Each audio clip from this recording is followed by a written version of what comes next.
Səhər saat 7-yə qalıb 15 dəqiqə. Sabahınız xeyir. İstanbuldayıq. Səhər yeməyimizi yeyib çıxırıq Yunanistana doğru. Videonu bəyənməyi, dostlarınızla bölüşməyi, şərh yazmağı unutmuruq. Maksimum dəstək lazımdır. 5 dəqiqə tərpənirik. Bugün yolumuz Yunanistana doğrudur. HGS üçün 1K almağa o qədər də vacib deyil. Birbaşa yollardan keçə bilərsiniz. Qiymət bahadır. Bahadır. Yolda enerji doldurma məntəqələrini, stansiyaları necə tapıramsa, Yunanistan tərəfə keçdik. İndi Yunanistanın sərhədinə yaxınlaşırıq. Azərbaycan sayağı buradan da o dönüşü elədim.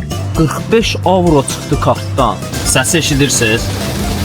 Bir dənə dəhşət yağışa düşmüşəm. Yəni Model Y-da bu vaxta qədər gördüyüm ən böyük sərfiyyatdır. Elə bir benzin sürürəm mən burada.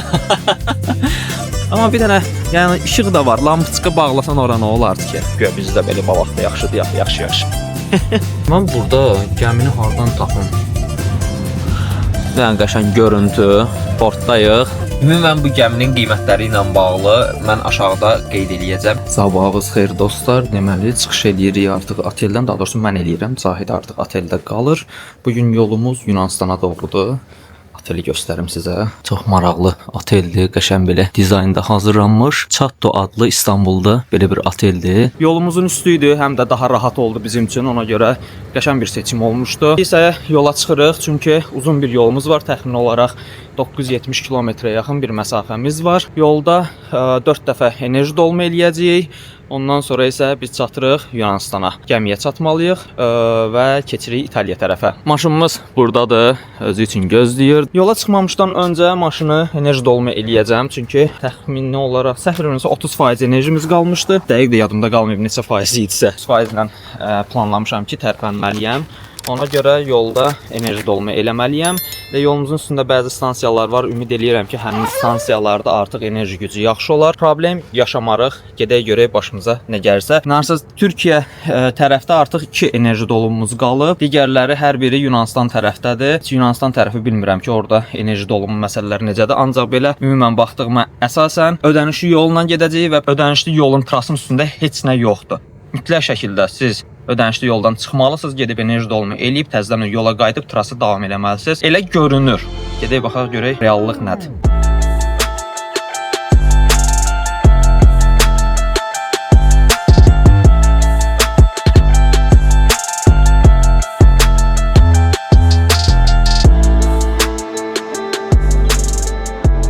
Bugünkü ilk pit stopumuza çatırıq. Ona görə kiçik bir məlumat vermək istədim sizə. Çünki HGS ilə bağlı, yəni hızlı keçiş sistemi ilə bağlı bir problem yaşayırdıq. Çünki PTT-lər hamısı bağlı idi, altı bazar idi.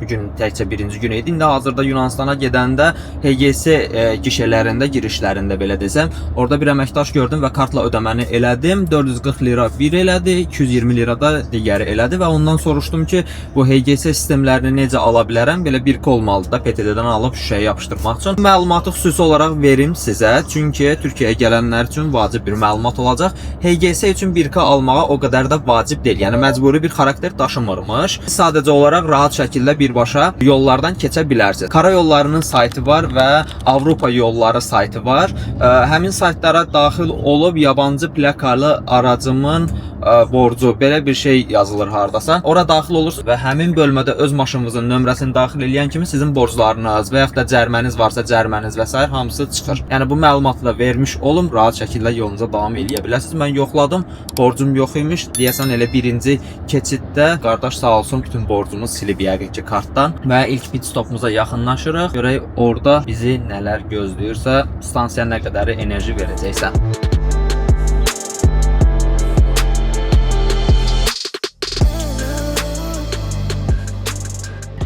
Gəldik, çatdıq. Gəlin sizə göstərim. Totalım burada bir YDM-i var yol kənarında da elə birbaşa olaraq. Həm Trugo var, həm də Zesin stansiyaları. Mən bu stansiyanı sərgidə görmüşdüm. Qiymətləri də eyni olmalıdır. Hər ikisi 15 liradır. Birdən-birə kosmik şəkildə qaldırıblar qiymətləri. Ona görə istədim ki, Zesin stansiyasını yoxlayım. Bu stansiya həmçinin yerli istehsaldır. Vestel tərəfindən istehsal olunur stansiya. Baxaq görək nə qədər güclə enerji dolma eləyə biləcəksə. Nəhayət problemsiz enerji dolumuna başladı. Qeydiyyatdan keçdim və hazırda dolur. Düşünmüşdüm ki 10-12% aralığında çatacağam, ancaq 15% ilə çatdım. Əla bir nəticə oldu. Sərfiyyatımız ortalama 20 kW civarında belə oldu. Hazırda enerji dolumuna başlayıb və sizə belə göstərim. 185 kW-la avtomobil enerji dolumu eləyir. 18%dədir. 80%-ə qədər 30 dəqiqə göstərir. Yəni 180 kW-la enerji dolumu eləyirsə, düşünürəm ki 30 dəqiqə yox, daha tez eləyəcək. Çünki 20%-ə qədər indi bunu eləyir də. 20%-dən yuxarı olanda artıq orada neçə dəqiqəyə enerji dolumu elədiyi daha yaxşı təyin olunur. Ona görə 20%-dən yuxarı olanda artıq real vaxtı biz biləcəyik ki, avtomobil neçə dəqiqəyə enerji dolumu eləyəcəksə. Çox qısa videonu bölürəm çünki sizdən gələn suallar var. Onlar içərisində ən çox gələn sual da odur ki, mənim evimdə enerji doldurmağa yerim yoxdur. Adətən stansiyalardan avtomobilimi enerji dolumu eləyirəm. Hansı stansiyanı tövsiyə eləyirsən ki, həm enerji dolumu yaxşı olsun, keyfiyyətli olsun, həm də cibimizə qənaətli olsun? Gəlin elə real olaraq da sizə onu göstərim. Hazırda biz iVolt şirkətindən məxsus EDM-də avtomobilimizi enerji dolumu eləyəcəyik. Səbəbini gəlin sizə izah edeyim. iVolt Benim markasının ölkədəki rəsmi distributordur. Diqqət eləsəz, ölkədə yerləşən 180-ə yaxın həm AC, həm də DC stansiyalar eyni markadandır. Üstəlik siz burada həm CCS2, həm GBT, həm də plug-in hibrid avtomobilləriniz üçün AC, GBT başlıqları görə bilərsiniz. Əlavə olaraq da həm eviniz, həm də obyektiniz üçün bu formada AC, Beni cihazlarını da iVoltdan əldə edə bilərsiniz. Üstəlik zəmanətli formada. ZS-də enerji dolumumuzu yekunlaşdırdıq. 90%-ə qədər dolum elədim. Çünki bir də Yunanistanda dayanacağıq. Qiymət bahadır. Bahadır. Ümumiyyətlə enerji dolumu eləyəndə gərək bir dəfə, iki dəfə ağzımız yanırsa ki, yox da sürət o deyil də dediyini vermir.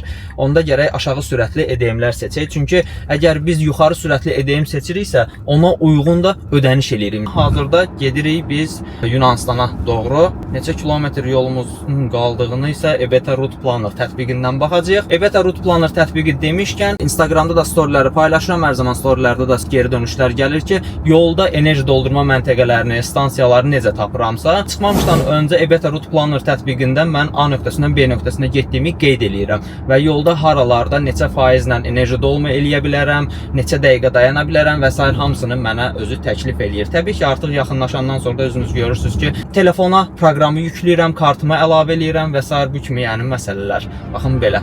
Yəni elə də çətin bir prosedur deyil.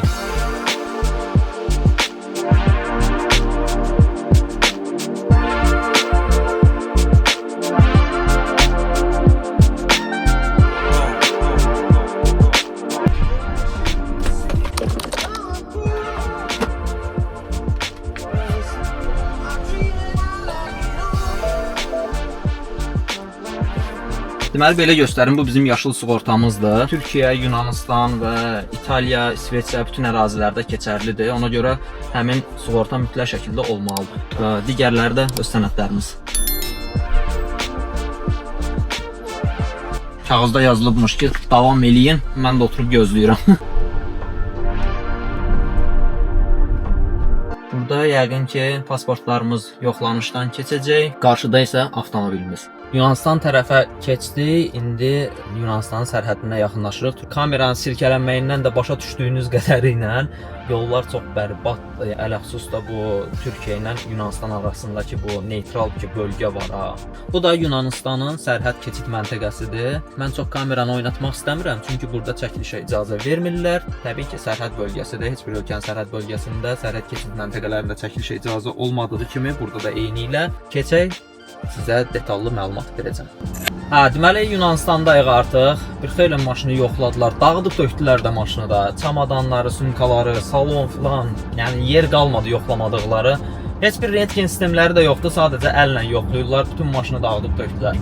Nəysə, əsas odur ki, keçdik. Bir xeyli vaxtımızı alsalar da indi gedirik yolumuza. Növbəti EDM-ə qədər olan məsafəmiz 133 kilometr. Saat yarıma biz 133 kilometrə çatacağıq. Çünki sürətli yollar əladır, 130-dur burada yolun sürəti. Ən azından işarələr bəllidir ki, işarəni qoyub ki, bu sürətlə sür və sən də rahat şəkildə o sürətlə sürürsə. Belə. Gedək, baxa görək onların EDM-ləri hansı formadadır. Bir də sərhədi keçdik, amma mən heç yerdə görmədim. Ödənişli yollar üçün vinyet almalıyam. Görək yolumuzda harada qabağıma çıxsa, mütləq şəkildə alım. Çünki bura Türkiyə qədər o qədər rahat olmaz. Cərimə falan yazarlar, ona görə başa çıxmaq olmur.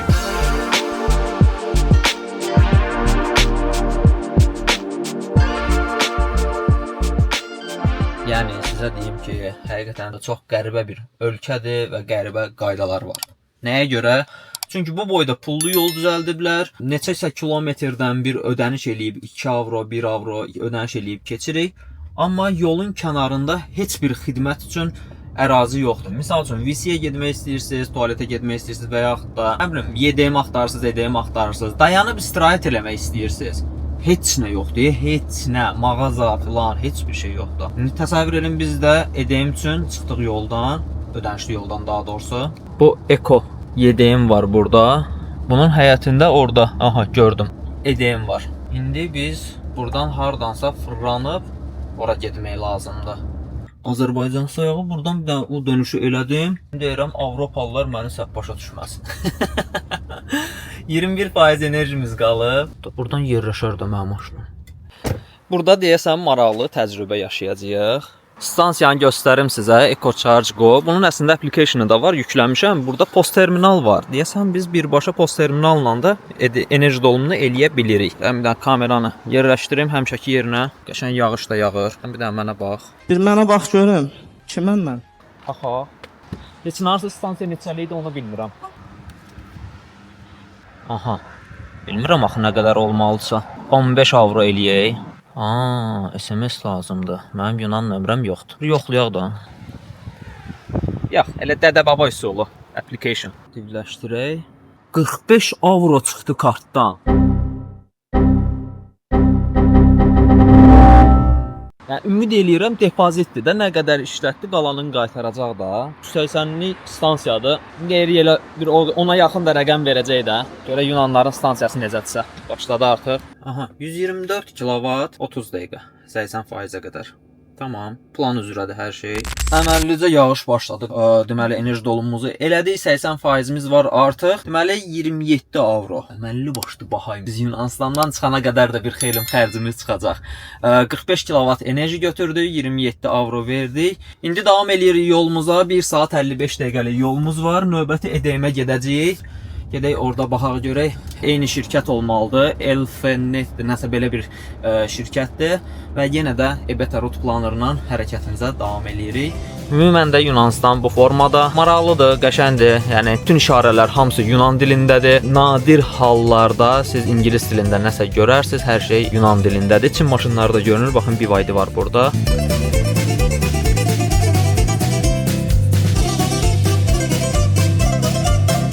Səsi eşidirsiniz. Bir dənə dəhşət yağışa düşmüşəm. Şüşəsilənlər konkret olaraq çatdırmır. Yəni məsələ də odur ki, çox qəribə yağır ha. Yol ümumiyyətlə görünmür, təmiz sudur. Qəribə yağır, zolaq yağır. Birazdan elə bir yerə çıxacaq ki, tamamilə qupquru olacaq yol. Çox qəribədir. İlk dəfədir ki, belə bir yağışla qarşılaşıram. Yəni sürətinə görə yox. Kəsik bu formada yağmağına görə. Ona görə avtopilotun ümidinə buraxmışam, amma yenə də nəzarətdə saxlayıram. 100-dən gedirik hazırda.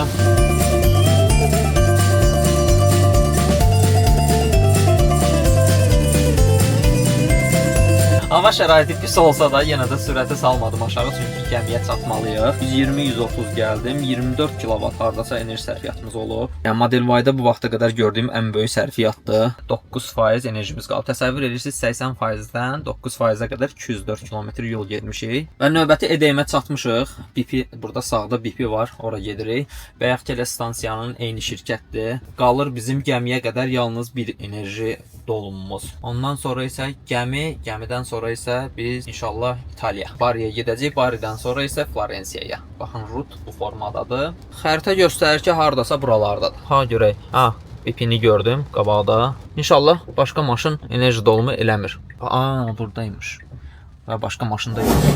Qısa bir ara verirəm, çünki səyahət planlaması eləmək istəyənlər var. Bizim bu səyahətin bütün planlamasını Caspian Breeze Travel şirkəti həyata keçirmişdi. Viza dəstəyindən tutmuş otel, təyyarə və gəzmək istədiyimiz bütün yerlərin hər birinin planlamasını Caspian Breeze Travel şirkəti həyata keçirmişdi. Siz də əgər avtomobillə və yaxud da təyyarə ilə bu formada səyahətlər eləmək istəyirsinizsə, aşağıda əlaqə telefonlarını qeyd edirəm. Əlaqə saxlaya bilərsiniz, sizin bütün planlamalarınızı həyata keçirə bilər. Xoş izləmələr. Yunanistan konkret sökdü bizi. Təsəvvür edin, 61 kilovat enerji götürdüm. 34 avro. 34 avro, ilahi. Elə bir benzin sürürəm mən burada. Yəni, baxın buna, 34 avro. 60.8, 61 kilovat. 89% artıq səbrim də çatmadı. Igouminitsedir, nədir, bir portdur da, belə deyim də, ora gedirik. Saat 12-də, gecə saat 12-də, 24:00-da gəmi tərpənir 2 saat qabaq, yəni 22:00-da biz orada olmalıyıq artıq. 169 kilometr məsafəmiz var. Hərçənd ki 169 kilometr elə bir məsafə deyil, amma relyef, hava şəraiti, yağış, külək, təkərlər və s. hamısı təsir elədiyinə görə təsəvvür eləyin, 89%-dən 169 kilometr getdikdən sonra 20%-imiz ortalama olaraq qalacaq. Düşünün artıq.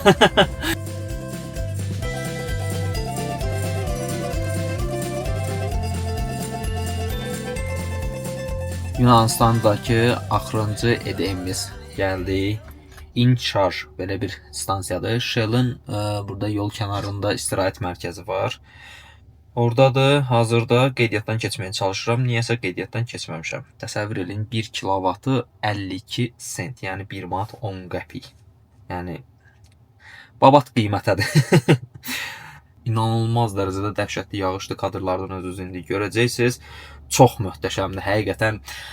Sizə onu deyim ki, ən sevdiyim şeydir ki, yağışda, dayanmadan yağan yağışda uzaq bir yol getmək və axşam vaxtı və konkret onu yaşayırdım da, ləzzət edirdi, zövq alırdım. Təsəvvür edin, 26 kilovatla gəlmişik, 100 kilometrə 26 kilovat və 90%, 90% tam olmamışdı əslində, 88-89% idi hardasa, 164 kilometr yol gəlmişik. Baxın belə. Sizə bir dənə də maraqlı mövzu danışım. Təsəvvür eləyin, gəlmişəm bura.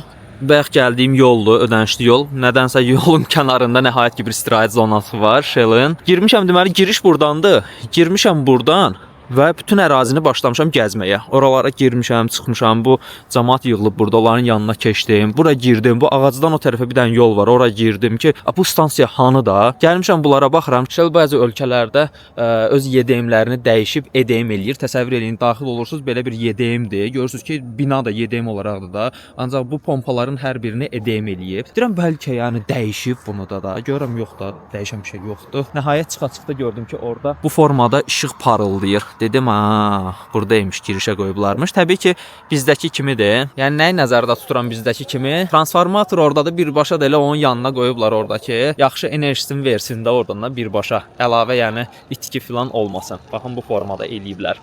Amma bir dənə, yəni işıq da var. Lampoçka bağlasan ora nə olardı ki? Güya bizdə belə balatda yaxşıdır, yaxşı.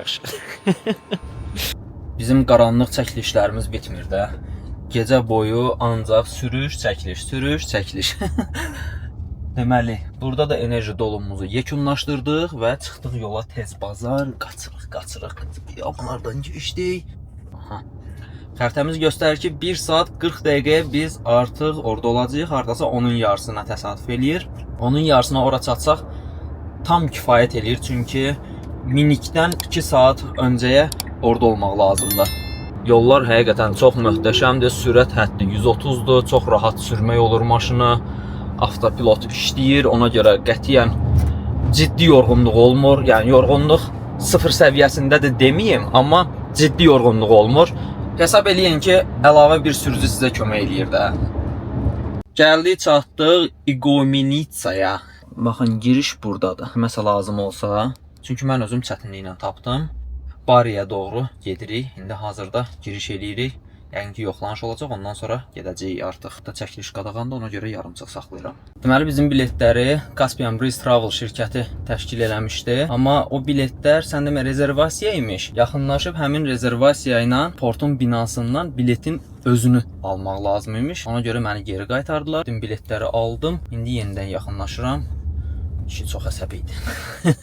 Yəni də mən bilirsiniz də. Şirin dillə ilanı yuvasından çıxarmaq buna deyirlər. 2 dəqiqəyə dayını əritdi orada. Qardaş deyə güya maşını yoxlayırmış kimi eləyib yola saldı. Mən burada gəmini hardan tapım? Bir Allahın qulu olsaydı soruşardıq görək. Bari gəmisi hansıdır? Bizim solumuzda bir dənə gəmi var, amma tırlar onun qabağını kəsib mən onu görmürdüm. Demişdilər ki, 7 nömrəli qapıya yaxınlaşarsan. Ümid edirəm ki, 7 nömrəli qapı budur da. Başqa yetdi yoxdur yaxın. Gəmimiz də ki orada bizi gözləyir. Daha doğrusu biz gəmini gözləyirik. Gəmi ilə bağlı məlumat verim. Yunanistandan İtaliyaya keçən gəmi bir neçə şəhərə keçir. Baridir, Anconadır və sair bir 3 ya 4 şəhərə getmək olur. Biz indi Florensiyaya gedirik də və Ancona Florensiyaya daha yaxındır, amma Bari daha gözəl. Bax bu məsələ də var. Ancona'ya sadəcə olaraq çata bilmədim, çünki saat hazırda 10-dur. Mən hardasa onun yarısı 10-a qalmış gəlib çatdım bura. Həmin gəmi də artıq 10-a qalmış tərpənirdi. 2 saat əvvəlcədən gəlmək lazımdır. Və Ancona gəmisi 20 saat gedir, Bari gəmisi isə 10 saat gedir. Axşam yatacağıq, səhər duracağıq ki, İtaliyadayıq. Sadəcə olaraq Baridən Florensiyaya təxmini 700-750 kilometr yoldur. Onu yenidən sürmək lazımdır.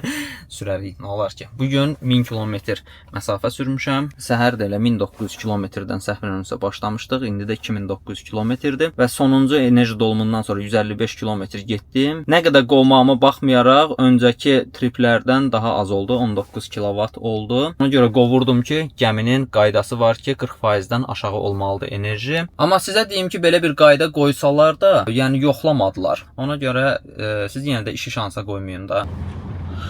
Yəni qəşəng görüntü. Portdayıq. Florensiyada biraz istirahət etmək lazımdır, çünki əməlli başlı yorulmuşam. Yəni Yunanistan yolları çox rahat oldu. Sizə deyim ki, sürət həddi, ümumiyyətlə, yəni yolun keyfiyyəti, sürücülər çox rahat gəldim. Bu gün də biraz dincələk, sabah da biraz dincəlmək lazımdır. Amma Baridən belə deyim, Florensiyaya arsa 700-750 kilometr yolumuz var. Ümid eləyirəm ki, Yunanistan yolları kimi orada daha rahat olacaq. Birazdan yəqin ki, artıq avtomobillərimizi mindirərik. 23:59-da gəminin saatı yazılmışdı. Mən fikirləşdim ki, 23:59-da gəmi tərpənəcək. Sən demə 23:59-da hələ gəmi təzə gəlirmiş. Birinci tırları yüklədilər. Daha sonra belə karavanlar var. Bu səhv eləmirəmsə at daşıyan karavandır. Bunları yükləyəcəklər və ən sonda artıq qalan yerlər xırda aralara da minik maşınlarını filan düzəcəklər. Yola çıxacağıq inşallah. Əslində ən axırda yüklənmək yaxşı oldu ki, daha tez düşəcəyik. O cəhətdən yəni bir üstünlük oldu. Ümumən bu gəminin qiymətləri ilə bağlı mən aşağıda qeyd eləyəcəm. Saytla maraqlana bilərsiniz. Çünki saytda siz locationları qeyd etdikcə qiymətlər dəyişə bilir. Gəmidə müxtəlif seçimlər də var. Siz əgər tək oturacaq seçirsinizsə daha ucuz olur.